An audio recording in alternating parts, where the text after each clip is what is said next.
Hello, and welcome back to the Ask Dr. Renee show. And so today I am so excited. We have a really amazing guest. If you guys have read the bio in the post, then you already know. But if you've never watched before, then you should know. But if you don't know, I have severe food allergies, so this meant a whole lot to me when I found out about these amazing products that taste so delicious. I also have a very big thing with cookies. I don't really have a sweet tooth because I was allergic to a lot of sweets, but I do like cookies. And that's how she started. But welcome to the show, Denise. Thank you so much for having me, Dr. Renee. I'm so excited to be here. Thanks a lot. So I want everyone to know, one, I really want people at the end of this to realize that one person can make a difference because you have made a huge difference in this space. And I don't even know if that's what you set out to do, but you've done it. So first tell everyone, how did you get started? Like, why did you get started? So I got started because I have a 7-year-old daughter named Vivian. Around her first birthday, we learned that she's allergic to cashew, pistachio, walnut, pecan, pine nut, corn, eggs, and bananas. And I was very frustrated with what I could and couldn't find for her. This was back in the summer of 2016, and I felt like the products that I was finding, I either didn't love the taste of, nutritionally I didn't feel great about, and I really didn't feel like there was a brand that was really bringing people with and without food allergies together to enjoy food safely and deliciously in community. And so wanted to do something about that at the urging of our babysitter, who you will find has an equity stake in the business because she really pushed me to do something about it. I decided to, and so I left my career at Coca-Cola in August of 2017 to officially launch Partake Foods. So most people don't just say, okay, I'm going to just start a food brand. So, I mean, I tell everyone Google is your best friend, but what did you do to figure out, okay, well, this is how I can, like, did you start in your kitchen and then? Google is definitely your best friend. I knew that if I was going to leave a career that I loved, I wanted to create a company that would impact millions of people outside of my own family. And so the first things I thought of are, where would I make this product and how would I make this product? So on the where front, I started to try to find top 8, top 9 allergen free contract manufacturers. There aren't very many of them that exist. And the ones that do exist are typically not working with very small startups. And so that was a big challenge. The way we overcame that, I ended up running a Kickstarter campaign that finished in the top 1% of food Kickstarters at the time as a, I told you other people think this is a good idea. And thankfully they agreed to work with us. And then on the what we were going to make and what products we'd make, I went into the kitchen and failed horribly and very quickly realized I was not the person that was going to be able to develop the vision I wanted in the form of a cookie. And so thanks to some Googling and LinkedIn stalking, I was able to find a woman that we still work with who was able to help bring my vision to life. So that's how, those were the couple of first steps that we took in trying to get the business off the ground. Now, I read that you won a pitch competition, but you didn't even have a product. Yes, I think that was the thing that was the kick in the butt. It was really, and I think I remember this on days where the journey gets really hard. Like there's been so many small moments that have really shown me that like this is the path that I'm supposed to be on. And it was really almost like out of a movie. I was at the zoo with my husband, Jeremy, and my daughter, and it was a Saturday afternoon. And I was like, you won't believe what idea Martha had. She thinks I should start a food company. And this person in line in front of me turns around and he's like, do you know about the Start Something Challenge, which is this small business competition in New Jersey where we were living at the time? I was like, no. He was like, you should look into it because it sounds like you have a good idea. The deadline to enter that competition was that following Monday. I went home and I incorporated a business. And for some reason, I decided that I was equipped to enter this pitch competition. And I entered and I won with just the idea for Partake. And what it gave me was $10,000 in seed capital, which was important. But more importantly, it came with some local press, which forced me to tell my employer what I was working on, which then they were like, yeah, nice idea. We're supportive. But when you actually have a product, you got to hit the road. And that was the kick in the butt that I needed, because I probably would have otherwise tried to turn this into like a farmer's market project or something that I did on the weekends. And so I'm forever grateful to this unknown man from the zoo and his pushing me to enter the pitch competition. That is so funny. That is too funny. But, you know, it's like a God wink. Like God was like, okay, you know, Martha, Mm-hmm. good idea. This is why you should, and this is how we'll confirm that this is actually Yep. a good idea. So I love hearing how you did your test subjects. I love that, and how you kind of got it out into the market. Sure. So we initially, when we were developing the products to understand what flavors and the taste, I couldn't afford a real focus group. So I would send like a survey monkey with survey monkey sample or survey monkey survey with samples to friends. And I'd send it to 10 friends, and then I'd ask them to send it to 10 more friends. And so that's how we got initial feedback.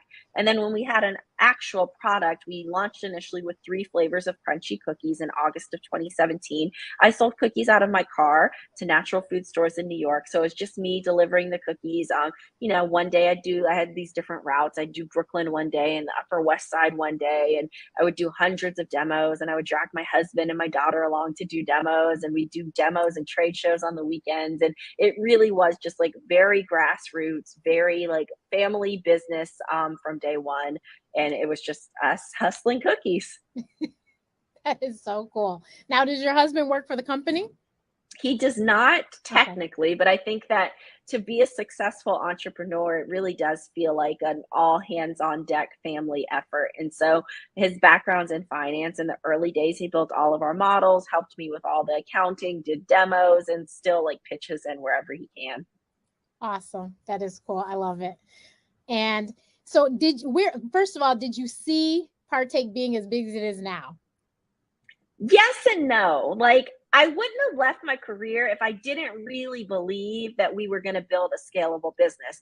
But then when I look around and actually see that, like, there's employees that work here that are not just me, and our products are available in 10,000 stores, it's still like I have to like pinch myself every time. So kind of a combination of like, I really had so much belief in the need for our business, but to actually see that come to life is something I'm so grateful for. So I must tell everyone. So I was introduced to Partake from somebody that we both know, Javier Evelyn. And he told me, "You've not heard about them? Oh my God, the cookies are so good. You have to try them." And I was like, "Well, where do we get them?" He's like, "Oh, go to Target." Okay. So we get the cookies, and I was like, "Oh my God, they are delicious." And so that was in 2021. And I was like, "Oh my God, I've got to get her on the show. I've got to talk to her." And so this, you guys, has been a long time in the making. But we did get to meet in person in September at the fair conference, which was awesome. And she was on a panel and talked about this, which is so amazing to be in this space, because there's not a whole lot of Black women. We did interview here on the show Nicole. I can't think of her last name. She does Everybody Eats. Yeah, she's fantastic. Yes. And then we also interviewed Danielle Tubbs with Tubby's Taste. And Tubby's Taste is soy-free, nut-free, and egg-free, I think. Oh, I'll have to check them out. That means they're safe for my daughter. Yes. Tubby's Taste. And Danielle is Jamaican, and so her foods have like a Jamaican flavoring. They taste delicious. They are phenomenal. And Tubby's Taste is only available online, tubbystaste.com. And then there's a few stores in Chicago that have it. But yeah, Danielle is doing big things. We saw her on GMA3, and that's how I was introduced to her. And it's funny, Nicole and Danielle are both in the Chicago area. Danielle's in Chicago, and Nicole came out of Evanston. So, and it was just crazy. But 3 Black women in the food allergy space, and all with their own reasons why. Danielle doesn't have food allergies. Her thing was, she would cook for people all the time, and they were just like, "Oh, but I can't have this and I can't have that." And so she was like, "Well, what can you have?" And so that's why she decided to make sure she could give them something that they could actually eat, because she always was baking for her coworkers and stuff. And then now this is what she does. Love it. I think the best businesses are born out of personal experiences and trying to solve for those problems, for sure. And then I think when you look at the rise in veganism and plant-based diets, the propensity for Black and brown kids to have food allergies, like, I think the diversity that you're seeing in this space matches some of the challenges that we're seeing in our community. Yeah, definitely. And I think, and I know that because I've spoken to you, I know that one of the things was the stuff had to taste good. And that is my thing. Like everybody eats, it's more, it's crackers and crisp breads. She has these vegan Cheez-Its, you guys, that I was like, I don't They're even like so Cheez-Its. They're so good. good though. And I don't eat regular Cheez-Its, and I could, but I don't like them. These are actually tasty. And I was like, wow. And hers are top 14 allergen friendly. So it's just amazing. But her stuff is really good. So that's my whole thing is it's one thing because I am allergic to a lot of things. And there's a lot of reasons why I won't eat certain things because it doesn't taste good. But this stuff actually tastes good. So good that my completely allergy free family devours them just as fast as I do. So. I feel like that's always the test. It's like you want to create something that people with and without food allergies can enjoy safely together, and where the folks with the food without the food allergies aren't sacrificing from a taste perspective to include the allergy person. So yeah, no, I think Nicole and what she and Trish are building at Everybody Eats is so impressive, and the products are delicious. Yeah. And then the other thing is I'm doing Weight Watchers and I checked the points and I was like, it's not a whole lot of points for these cookies either. So I don't have to feel so terrible because I just signed up for Weight Watchers myself, so I'm going to find out today how many points our cookies are because I'm going to enjoy some later. Yes. And of course you can scan the QR code and it works and that's how I did it. So these are her chocolate chip cookies. You guys, I'm allergic to chocolate, so these are my family's cookies, and then double chocolate. and then birthday cake. And the ones that I've eaten are the cookie butter, which are gone. And what else have we eaten? Carrot cake, gone. Ginger, gone.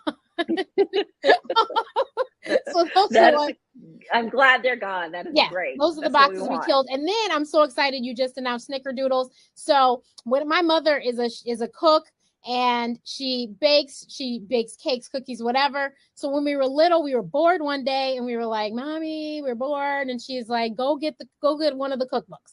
So we had this cookbook. It was a junior's cookbook, and I can't think of the name of it. It's a famous person, but they have a junior version. Junior's cookbook. We read it, and there's a and we go through it. And the only recipe I think that we found in there that I could eat was snickerdoodles because everything else had chocolate or nuts. And so snickerdoodles did not. And so that's what I made. So snickerdoodles are the first cookie I ever learned to make. And those are my favorite cookies. And I'm real particular on snickerdoodles. So I'm going to taste yours and I'm going to let you know. Let me know what you think about them. You can find them at Target nationally now. Yeah. So but we are really big snickerdoodle people. As soon as I saw that, I told my sister, I was like, we got to go get some snickerdoodles. And it's important for snickerdoodles to be soft. So I really excited because she has crunchy cookies and soft cookies, you guys. So like the birthday cake are hard cookies, but then the snickerdoodle is a soft cookie. So something for everybody. Yep. And then she has pancake and waffle mix. And this is the classic. And then here's the confetti. And then pizza crust. So this is top 9 allergy friendly. So it's okay for people that have gluten allergy too then, right? That is correct. Everything is gluten-free, made in a gluten-free facility, and then we test for gluten up to 10 ppm on all of our finished products. And then birthday cake cookie mix. So you guys, I'm telling you, you have to check these products out. She is in all the Trader Joe's, Whole Foods, Target, where else? Kroger, select Walmarts, on Amazon, Sprouts, Fresh Market, Wegmans. So our store locator is on our website at partakefoods.com, and then you can buy our products online at Amazon as well as in all the stores that you mentioned. There we go. There's her website. But yeah, it's so you have some very, very, very, very big investors that have invested in your company. When did you get to the point and you were like, okay, now I need to try and get investors? So when we launched in 2017, for the first year, slightly over a year, I just bootstrapped the company, and we got into Whole Foods and we got into Wegmans, and the costs got to be significantly higher to do business. And, we had really bootstrapped as far as we could. I sold my engagement ring. I emptied my 401k. I maxed out my credit cards to be able to fund the business. And so we started to try to raise outside capital, and we raised some friends and family capital that came from some of my old colleagues and my husband's colleagues, and came in like $5,000 and $10,000 checks. So we were always about to run out of money, but so grateful because it was enough to keep us going. And we went out out to try to raise a more significant round of funding because we were getting really great results at Whole Foods and Wegmans. We wanted to be able to have the capital to expand the business. And after nearly 100 no's, we thankfully got a yes from Marcy Venture Partners, which is the venture capital fund that Jay-Z co-founded. And since then, we've added some really interesting folks like Rihanna and the singer Her, Bobby Wagner and who's in the NFL, Ashley Graham, the model. And also, though, just as equally important, so many interesting impact funds that are investing in women or people of color and doing just great work in the venture capital ecosystem and in the food community. So we've been really fortunate to have good people around the table with us as we've been building. Awesome. So how do you have, are you doing more raising or? So we're focused. It's, I think, a fine line. We're focused on growing, but also growing in a profitable way. And so at this point, we've raised about $19 million in outside capital. We'd like this last amount of capital we take in to get us to profitability and allow us to build out the brand platform that we'd like to see. And so, I'm not opposed to taking in more capital, but I think it is important for us to build a sustainable business that can stand on its own without outside capital. Awesome. And it's just so it's so interesting now to see so many people that look like us in these venture capital spaces and raising funds and hearing stories. It's so inspiring and amazing to see that. And then I was once told that food allergies and asthma was not a sexy conversation to have. So then for you to be able to go and get, I happen to be a huge Her fan, a huge Jay-Z fan, to get them to invest in this is just like, I'm like, that is so cool. Like not that they make it cool because like I said, I like cookies and cookies are delicious, but that is just really cool. It's definitely been a dream to have such fantastic partners around the table. And yeah, I think it's really great to see the number of women and people of color getting funded. I think we still have a really long way to go. Like we went backwards in 2022 in terms of women and Black and brown folks and the amount of funding that we were able to secure. And so while there's been progress, I think we have a long way to go, but I'm excited to see what we're able to build and what other founders like Javier and like Nicole are able to build. Yeah, definitely. And I was excited to see my friend Chrisette Michelle doing a lot of stuff with Partake. I I love Chrisette, especially her mother. Those are my peeps. And Cool. she actually recently shouted me out. It was so crazy. But yeah, 15 years ago, she said that I was there at the very beginning. But yeah, I love them. The Pains those are my peeps. But so it was cool to see her with Partake because I was just like, I'm so glad people are understanding and knowing about this. And I always tell everyone I was always the only with food allergies. So now that it's so common, it's really, it's wonderful for it to be common. It's really wonderful to walk down the aisle and see so many options for people with food allergies because my mom didn't have that choice. She had to go to a special health food store that was like 3 cities over to go and get everything for me. So I couldn't have milk. So she had to go get, I think I drank rice milk at the time. She had to go to get that over there.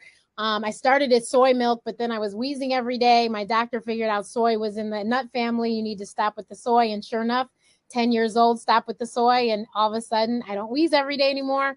So like I said, then we went to rice milk and I had rice bread that my mother bought at this place as well. And I mean, just all sorts of things that she had to buy. But like I said, it wasn't at the grocery store. She had to go to this special store.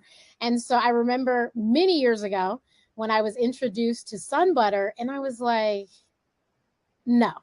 I was at an allergy expo and he was trying to convince me to taste it. And I go, I'm allergic to peanut butter. You're trying to kill me. And he's like, no, I promise. And I go, no, that smells and looks like peanut butter. And somehow he finally convinced me. But I remember Sun Butter was only in Whole Foods, and now everywhere. You go to any grocery store. And so it's so wonderful. And I tell parents now, I was like, you don't understand how good you have it. Mm-hmm. It's really not that bad. Like you can go to any restaurant and they might probably it's on the menu and says if you're allergic to, because so many people are trying to get, to help everyone. It's not so, be inclusive of everyone instead of, making, it very difficult for people. I mean, there's some places, obviously, I just don't belong. Like, I'm allergic to seafood. I can't smell it cooking. I'm not going to be at the sushi bar. Fair. If somebody touches me, I'm going to be in trouble. Sushi, something usually with your hands. And so it's not safe. So there's some places, no, I'm not going to be. But most restaurants, they can accommodate me, and I'm okay. I can find something to eat on the menu. And so that's great, And then, now you have, like, you guys have the little Valentine's pack. So then for Valentine's Day next week, when the kids have to take treats, the allergen-friendly kids can have something to take as well. Yeah, we really try to build out our seasonal strategy and products. And so you'll see us with the Valentine's products that you mentioned. And we launched a Halloween pack last year, and we'll have some fun stuff for Easter and for Christmas. And so just wanting to create as many inclusive solutions as possible so that kids and adults with food allergies and dietary restrictions are able to confidently participate in all the fun social events that seem to include food. Yeah. And so, as you know, in the Black community, food is a huge thing. Families gather around. So how is your experience with your daughter? I don't know if she's the only grandchild or the only person that has food allergies that's in the family. How is that with your family and food allergies? She is the only grandchild, and so the world seems to revolve around her with her grandparents anyway. And so with the holiday situation, we're typically all together, and I do a lot of the cooking, but I think everyone in our family is super mindful and wants her to feel included and wants anybody in our family with dietary restrictions. My dad's a vegetarian, my husband's gluten-free, my daughter has food allergies, and so trying to pull together meals that we feel good about. I think it also often causes us to have a better for you meal because we're just eating some sort of lean proteins and a lot of roasted vegetables and things that are delicious, but that typically wouldn't have the common allergens in them anyway. So we've been able to I think that's the thing. I think sometimes people think having food allergies is a sentence to having not a fun or engaging or exciting childhood. But I feel like my daughter thankfully gets to do all the things that her friends get to do and gets to participate holidays and events in the same way that her friends do. And she goes to school, right? Yeah, she goes to school, thankfully. Yeah, Goodness. many people are like, oh, we have to homeschool because of the allergies. And your daughter, like me, has a lot of food allergies. But I think it's about education. You educate the teachers and the staff at the school, and your daughter, I'm sure, is very well aware of what's going on. Yep, definitely so. And I think it teaches food allergy kids, I feel mature, mature and have to advocate for themselves in a way at an early age that maybe other kids don't. And so I think that's been actually a blessing in disguise as a part of our food allergy journey, because she's really quick to let you know what is safe for her body and what is not, and how she needs, and in a very kind but firm way, which I'm so proud of. Yeah, and that's very important. There's so many parents, unfortunately, that I've encountered, and the kid does not speak up. Or, I recently was talking to an administrator, and they were like, yeah, we're going to this conference with the kids, but, we got there one time and one of the kids had allergies, but was too shy to say, so they didn't say anything. So they sat there and didn't eat. And there's a reason why they asked, because they're going to accommodate you. So you should answer. Yep. And the children, and these were teens. So we need to make sure that the kids understand this is why, and this is that. And then that's why I wrote my book, No, Renee, You're Allergic, because not only do the children with allergies need to understand, but the ones around them need to understand. I'm sure her friends know, and I'm sure she plays with her friends at their houses and stuff. And you're not worried that something's going to happen because she knows, the parents know. Exactly. You just got to be proactive, keep people informed, be prepared. So she always is with her EpiPen, just knock on wood, just in case. And we go about our day. Yeah. And that's the way I think it should be. And I get so sad when I hear parents like, oh no. And it's okay. I've lived a really great life, 46 years. And, there was a whole lot of things I couldn't eat. And as a matter of fact, my grandparents, they would fry catfish, and I can't smell seafood cooking, and I'd show up and I'm like, Thankfully, you usually did that in the summer in Michigan, so therefore I would just sit outside and I'd be okay. But but I did, my piano teacher, sometimes she would be frying fish and I'd show up for piano lessons, and this is before cell phones, and I'd have to call, my sister would go in the house and call my dad, and I'd have to sit and wait for him outside, whether it was hot or cold outside, for him to come back and get me. But it is what it is, but I'm still fine. And it's okay. And there was an episode of The Nanny with Nanny Joe, who actually has food allergies, and she was with a food allergy family, and she took them to eat out to a restaurant, and the mother was panic stricken because she had never been to this restaurant, and this restaurant isn't one of their regulars. And the woman was literally crying before they went. And I was like, see, that anxiety is going to be put on your child and it's not going to go well. And it went awful. Yeah. So then the nanny said, can I take her by myself? So she took her by herself. And the little girl, for the first time ever, told the waitress, asked, and the girl told her what she was allergic to. And she said, well, what did you think you wanted to eat? And I can let you know if it has those things. And it was just an amazing thing. But this kid was like 12. And I was like, why did we wait so long? Exactly. Why did we wait so long for the child to learn how to advocate for themselves? It is so important for you to speak up. And I'm sure you probably have read, unfortunately, like in the last few weeks, there's been. Yes, it's so tragic. I've been sharing with our team, like, this is food allergies are serious. As much as you can live I hate to use the word normal, but a life where you're able to participate in lots of activities and things, you have to be super careful. You have to always be prepared. And it has been so heartbreaking to see the news over the past few weeks. Yeah. So there was, I think she was 8 years old. And then another girl, I think she was like in ninth grade, maybe. So it was just so sad. And unfortunately, they had allergic reaction at school and they unfortunately didn't make it. And so, it's just so important for you to, and I'm sure your daughter, I met her daughter. She's amazing. And I'm sure she was a lot like I was. I will tell you, I will just not eat, or I will ask you a million questions about what is in this, or what did you do to prepare this? And I tell people, if I don't feel like asking questions, I usually just won't eat, which is my choice, because if I don't feel like it, I don't feel like it.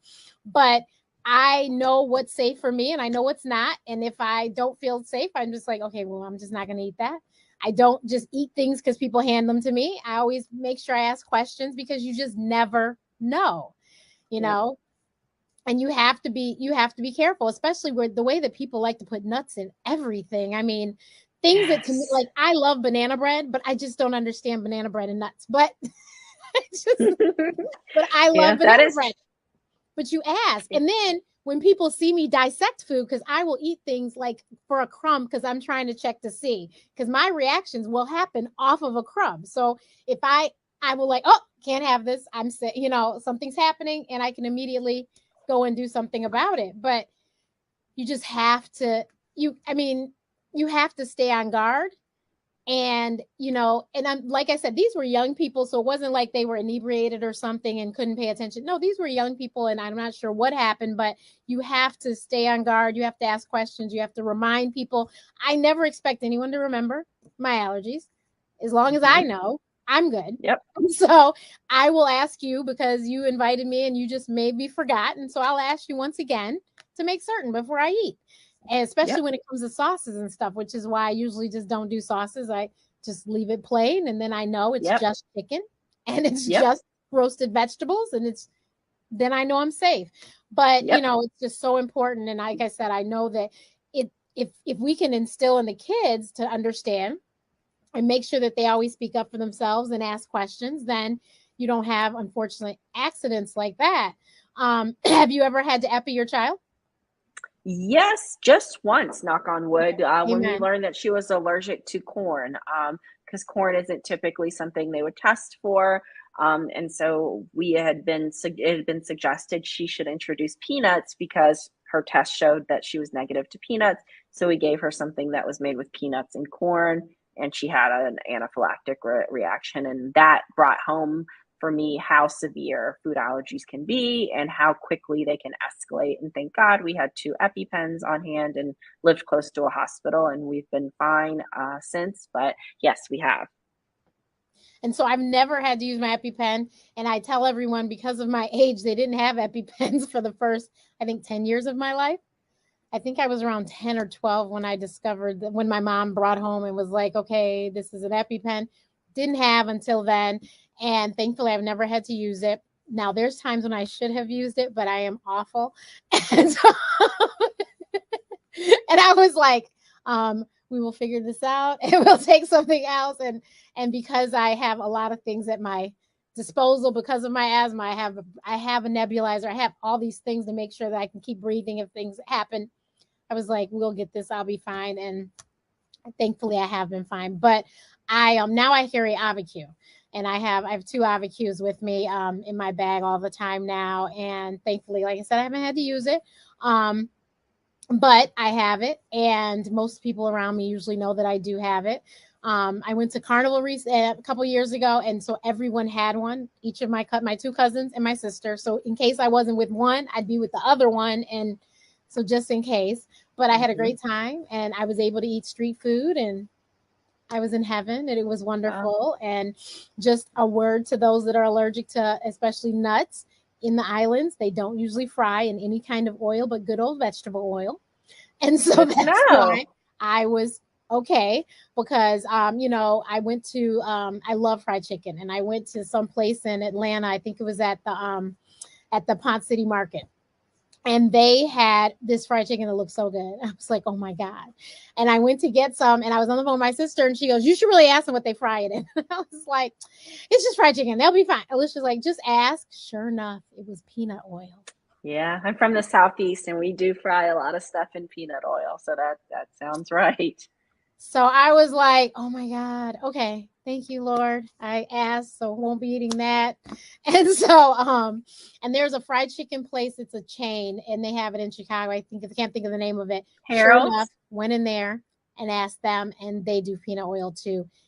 I know that you used to live in Chicago. It's right by the bridge. If you're going like to where the House of Blues used to be, it's this little place. Can't think of the name of it. And it was so funny. A New Yorker went to Chicago and said, Renee, have you ever had this chicken? And I was like, no, what are you talking about? She's like, it's in Chicago. And I was like, and sure enough, I was walking. I go, oh, and I went in there and it did look great. And then I asked, and sure enough, I was like, duh. Darn it. But yeah, so it's, that was the one thing with the islands is that because there's a lot of frying going on, especially in Trinidad, they fry in vegetable oil. And so I didn't have a problem. Yeah, and, good. But yeah, peanut oil can be very dangerous. And for whatever reason, and I don't know, maybe soy oil has been a new thing. Oh, I haven't been seeing that. We don't have a soy allergy, so I haven't been as cautious on that. Okay. Corn oil is the culprit for us. So we avoid that where possible. Yeah, soy oil. I used to go to Applebee's all the time. And then I went to Applebee's as an influencer. So they had given me money to spend there. They had paid me to talk about it on my Instagram and on my blog. And I went, and then it was a grilled menu. So I didn't even eat fried food. I woke up the next morning. I felt this heaviness. I was like, what is that? I looked in the mirror and my lips were huge. I mean, I looked like the Joker, like, oh my goodness. My dimples were gone, and it was just the whole bottom of my face was like this. Wow. And so I went, and I was home. It was a weekend that I was in Michigan with my parents. So I went downstairs. I had a hood on. I go, Mom, look at my face. She's like, I can't see. Take the hood off. And she screamed. She's like, what happened? I go, I don't know. I woke up like this. And about 30 minutes later, she said, call the restaurant. I think it's a delayed peanut reaction. And I was like, huh? She goes, this happened before. And I was like, okay. And sure enough, I called Applebee's, and they were like, oh, yeah, we switched to soy oil. I was like, why did you do that? Oh. I can't do soy. And they were like, oh, well, yeah. So Applebee's Good was to one know. of my spots that was taken off of the list because. Oh, that's no fun. But yeah, my sister was like, well, let's just be thankful that it was just your face that swelled up and not your throat, because I was asleep. Yeah. And I woke up like that. And that was the first and only time that has ever happened. It was really strange. And of course, after a few hours, it went away. But it scary. spooked me for a sec. Yeah, because I was like, well, what happened? I thought I had washed my face, my makeup off, and I was like, was it the wipes? I mean, I was just perplexed. And then my mom was like, call the restaurant. I think I know. And sure enough, she was right. So yeah, it's very interesting though, across the board.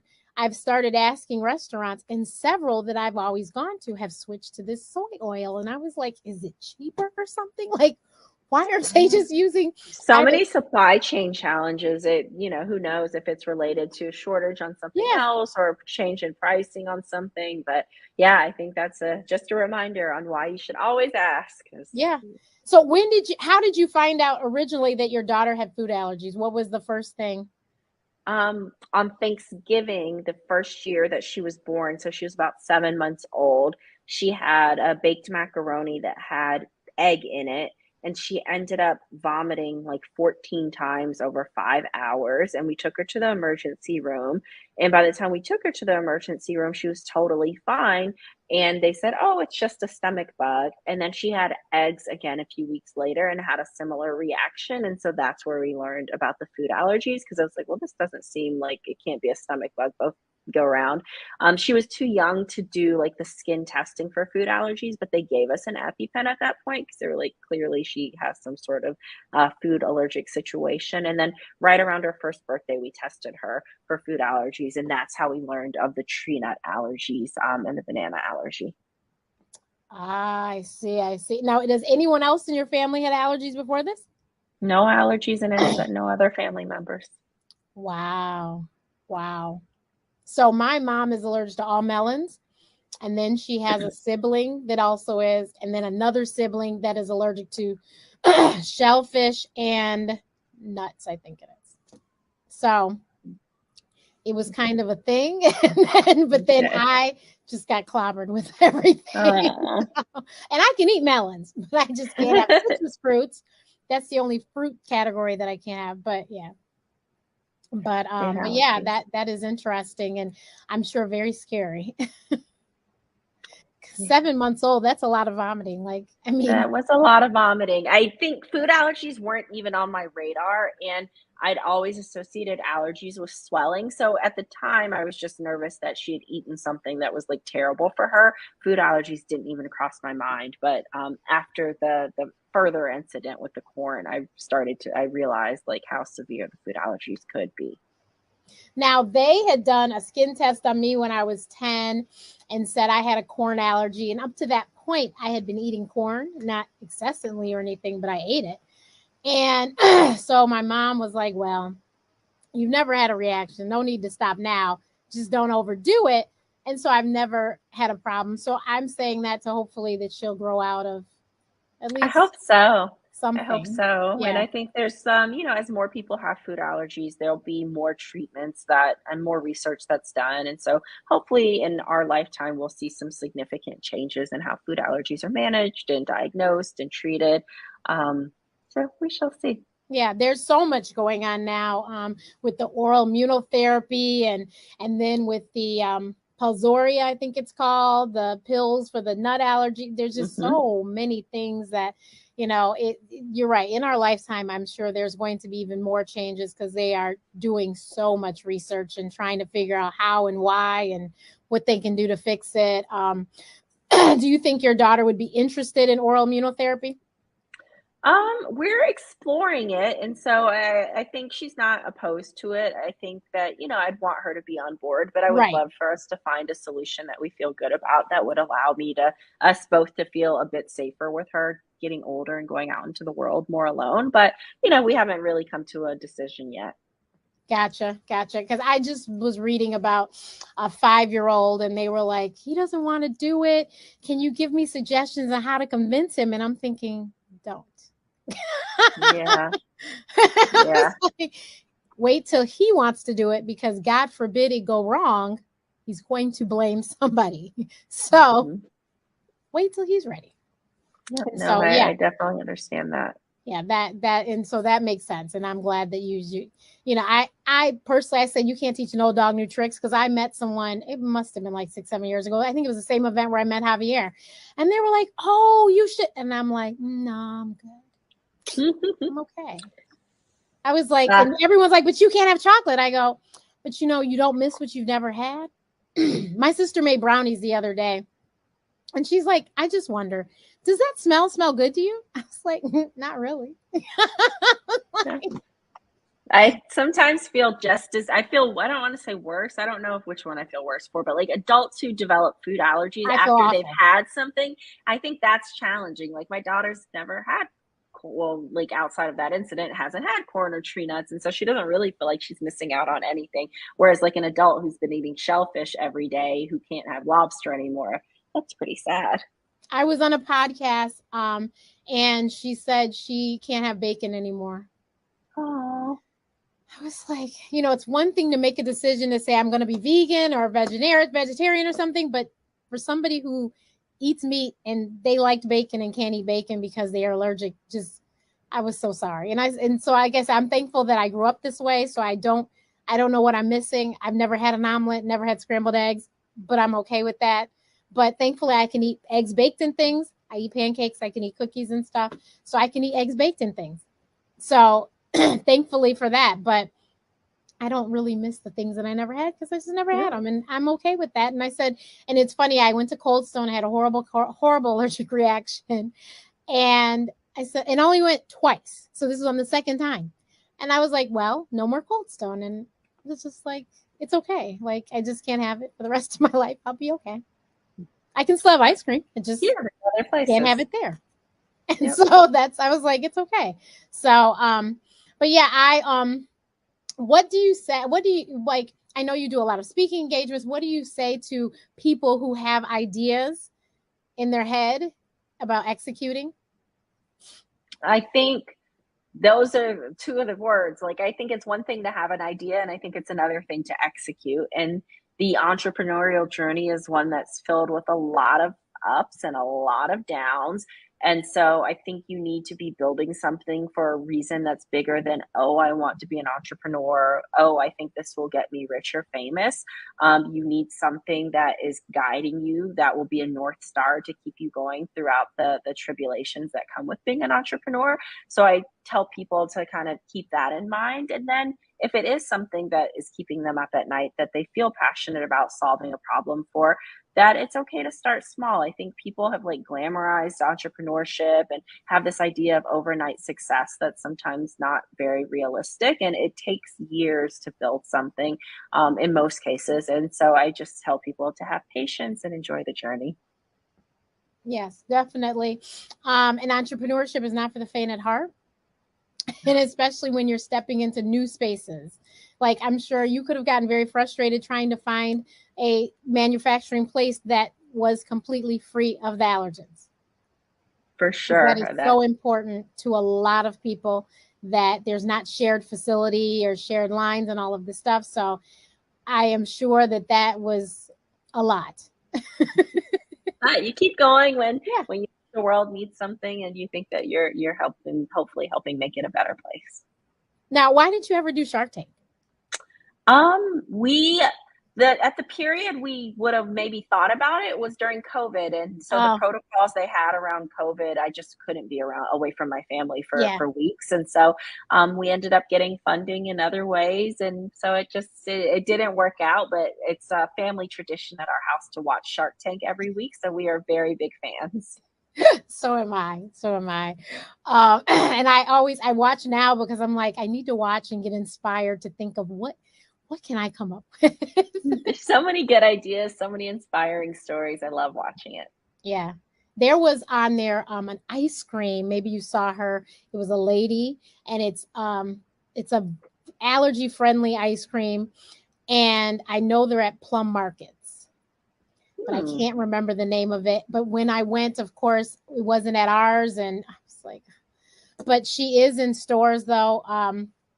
And I'm trying to remember, did she get a deal? I can't remember if she got a deal or not, but I was online as soon as I heard her say it, because it was ice cream that wasn't made with milk.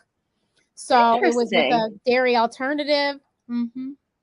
And she had all different flavors. If I remember it, I'm going to send and tell you. But yeah, it sounded really delicious. I was like, well, I want to try it. I might have missed that one. I don't know. I'm going to go back and look now. Yeah. So, but yeah, there is so many amazing things and so many people trying to fix. And that's the thing with entrepreneurship. If you can find a problem and fix that little problem, then you're winning. And make sure that that problem is something that like you actually care about, and it's not, I'm just trying to make a buck, because Yep. you'll run into some walls and bump your head a couple times, but it'll happen eventually. That And is so true. this being Black History Month, and you're a lot of firsts,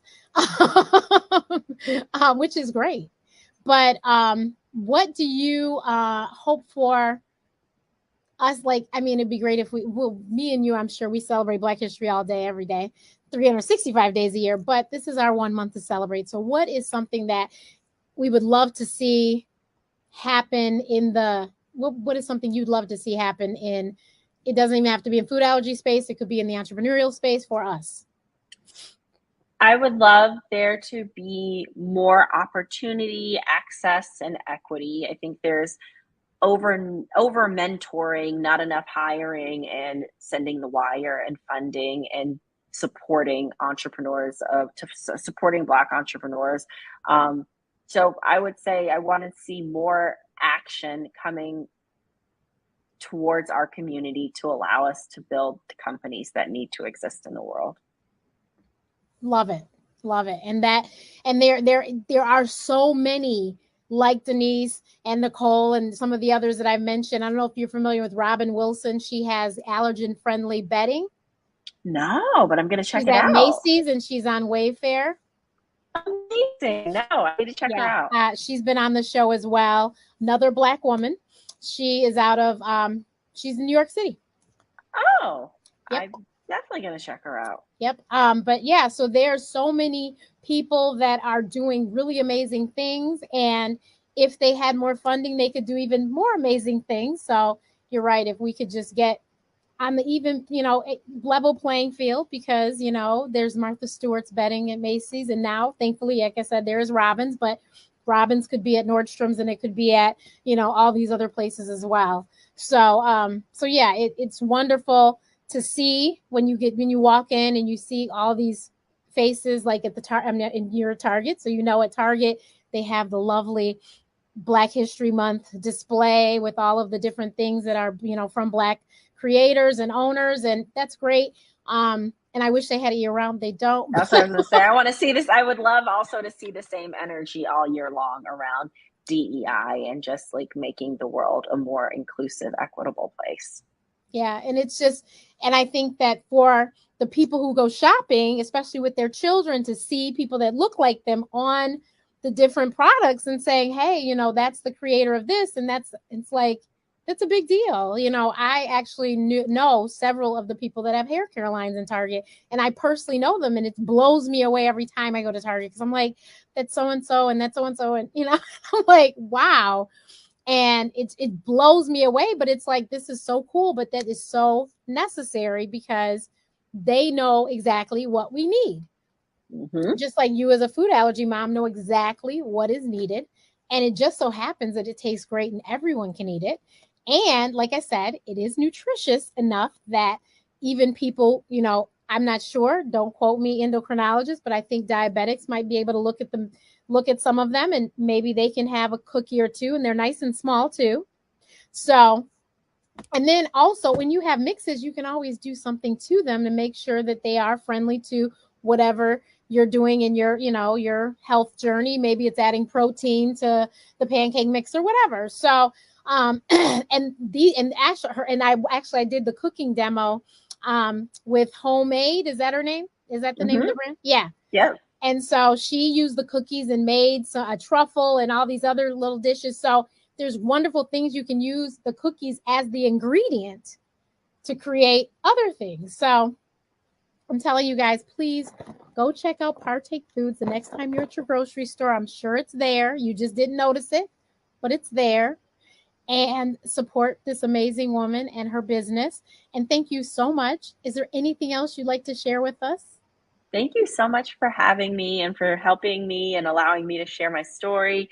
If anybody wants to learn more about Partake, I see the banner. The website is partakefoods.com, and you can find us across all social media handles or all social media channels at our handle, Partake Foods. Thank you, Dr. Renee. Oh, thank you. And so, yes, please, you guys follow her on Instagram. They have great stories, great reels, and they post about all the new products. Also, join their mailing list, and then you'll find out right away about the new products. But do you have anything else new coming soon? We have launched a new Marvel Avengers lunchbox snack pack at Target that launched this week. The snickerdoodle you mentioned, as well as our lemon cookies. And then we have an exciting new product that's coming out this summer. Awesome. I can't wait. So everyone, please make sure you follow. And of course, come and see me again here at blackdoctor.org. And I will